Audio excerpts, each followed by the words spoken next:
Yeah, let me catch up here. Okay, so we're talking about the Red Scare.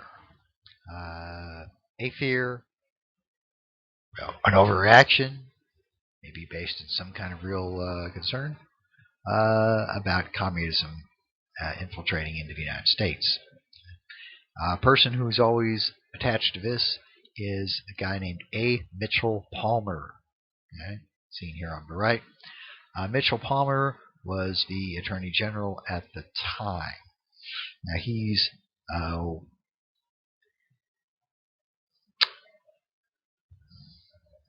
how to phrase this.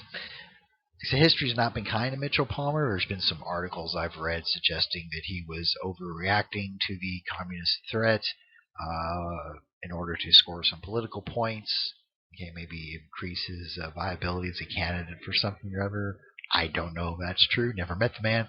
But Palmer starts using the federal government to crack down on, what would probably be termed as subversives or dissidents. Raiding Communist Party headquarters in the United States. Now, there's not a lot of communists in the United States, but there are, Communist Party, groups. So he's like raiding those. Okay. This, of course, could fall into, suppression of political speech. Immigration. A lot of immigrants have fled Russia to get away from the Civil War. Okay. They've tried to come into the United States. Are they actually fleeing the communist revolution? Or are they sleeper agents being sent in by the communists to try to corrupt the United States? Okay, so worried about that. And so a lot of people say that Palmer definitely was suppressing civil liberties. These are usually called the Palmer raids, knocking on communist party apparatus, deporting people who aren't citizens, who are seen as subversive, that sort of thing. Now, of course, there's two sides to every story. There were a series of bombings going on at the time. People were mailing bombs to various government officials. In fact, as I understand, one was actually mailed to Mitchell Palmer's house. Not mailed, I'm sorry, I spoke incorrectly. The bomber was trying to deliver it in person, apparently. Apparently the bomber was not very competent, and the bomb went off prematurely, killing the bomber. Okay? Caved in, part of Mitchell Palmer's house. Now, if someone had tried to blow up my house where I lived with my family, I assume Palmer had a family. I don't know that for sure. I might be a little paranoid and jumpy too. I'll also mention something that happened on Wall Street. Now, Wall Street, of course, is the symbol of American capitalism, the stock market. On September 16th, 1920, a bomb went off on Wall Street. Okay, someone planted a bomb. According to Wikipedia, the dispenser of all knowledge, 30 people were killed immediately, 8 died later of wounds, and about 143 were seriously injured. Okay, this was something I wasn't familiar with until just a few years ago. I encountered it. It's not in my lecture notes at all. So certainly, I mean, if politicians are getting bombs in the mail, and someone has tried to bomb, well, not tried to, successfully bomb New York City, people might be screaming, that somebody needs to do something. So Mitchell Palmer did something. Okay? That's what he did, or legitimate reaction or not. I don't know. I haven't really studied this in deep detail. Okay, but this just goes to show, there's two sides to every story. Right. So I don't know if Mitchell Palmer's in the book or not. I haven't actually looked for that. But, you should know him. Right. So, to recap slide 1 here. Okay.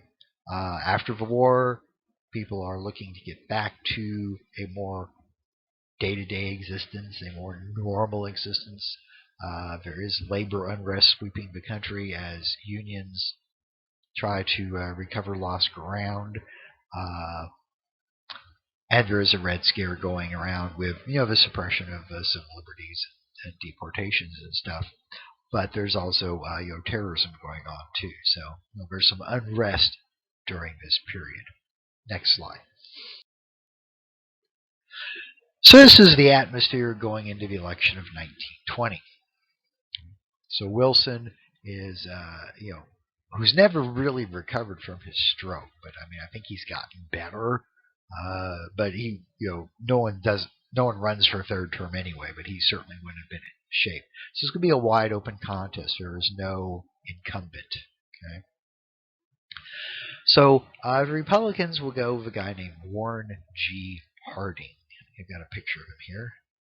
Yes, there is Warren G. Harding, who I recall he's from Ohio. Pause and check my note real quick. Yeah, I checked. Harding is from Ohio. Look at my monitor here, the one you can't see. He was senator from Ohio. And what happens, well, since I got the page up here on my other screen here real quick, several people were running for the Republican nomination that year. He was not the front runner, but when they got to the convention, it was no one had enough votes to get the nomination, and so on the 10th ballot it says here he got it. So he's one of these compromise candidates, which we've seen from time. It's like James K. Polk back in the 1301 class. I support A, you support B, he supports C. No one can agree, and then you turn to F. Well, everyone can live with F. And so Harding gets the nod to run for the Republicans.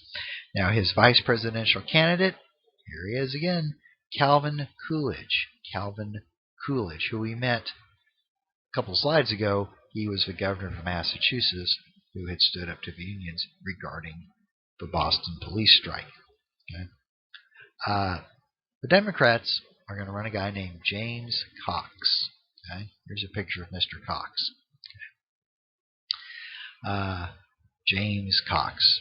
Don't know much about him, which probably suggests he doesn't win. Right. So here's where I always have some fun. All right. It's kind of stepping away from the 1920s for a second. But one of the things I'm always trying to get my students to think about is when people on TV get up and pontificate and say things. They make sweeping declarations, which are often just opinion, which is okay. They're entitled to their opinion, but they state them as though they're fact, or they predict the future based on things that had happened in the past. All right? So let me tell you a good one here.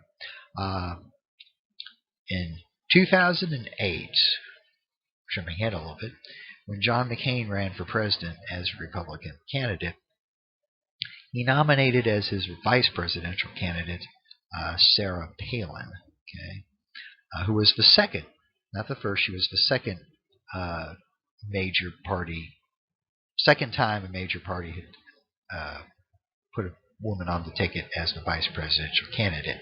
The Democrats had done it back in the 80s. So, of course, as you probably know, because you were alive then, McCain lost. Okay. Sarah Palin was like, a rising star in the political apparatus for a little while, but then her star kind of faded. Okay. And now, it's 2020, it's 12 years later, we kind of know that Sarah Palin didn't go on to do anything, major politically. She didn't go on and, run for Senate or anything like that. Although she's still young, she could show back up. Okay. This has nothing to do with Sarah Palin. I'm taking a shot here at the talking heads. Okay, so back 2009 or something like that, somebody said or wrote or said on TV, I don't recall where, but they said Sarah Palin will never amount to anything politically because she is the losing vice presidential candidate on a losing ticket, and those people always fade into obscurity, never to be heard from again. So I give you the Democratic vice presidential candidate for 1920. A fellow by the name of Franklin Delano Roosevelt. A name surely doomed to obscurity because he's the losing vice presidential candidate on a losing presidential ticket. Last we'll hear of him. So anyway, this is your 1920 lineup, Harding versus Cox. Now Harding Some people say, he's not the sharpest tool in the shed. Maybe he is. I don't know. Never met the man. But he's doing a lot of campaigning from not actually getting out and doing the old style campaigning. There's a picture here. There's this newfangled thing called the radio. So Harding will go in and record speeches, okay, on discs, and then you can send them out to radio stations and they can be played. So you don't necessarily have to try to travel the country. The advantage of this is you don't have to worry about somebody asking you a question that you can't answer. Okay, so Harding is running a platform that doesn't involve as much of the meet the voters, shake hands, that sort of thing. I'm sure he must have done some of that, but he's doing less of it than, say, William Jennings Bryan would have done, or Theodore Roosevelt. So, in the process of making one of these speeches, Harding says that we need to get back to normalcy. Okay, now, some people say we're supposed to say normality, but he says normalcy. We need to get things back to normal. That's what people want. Okay? And the public responds.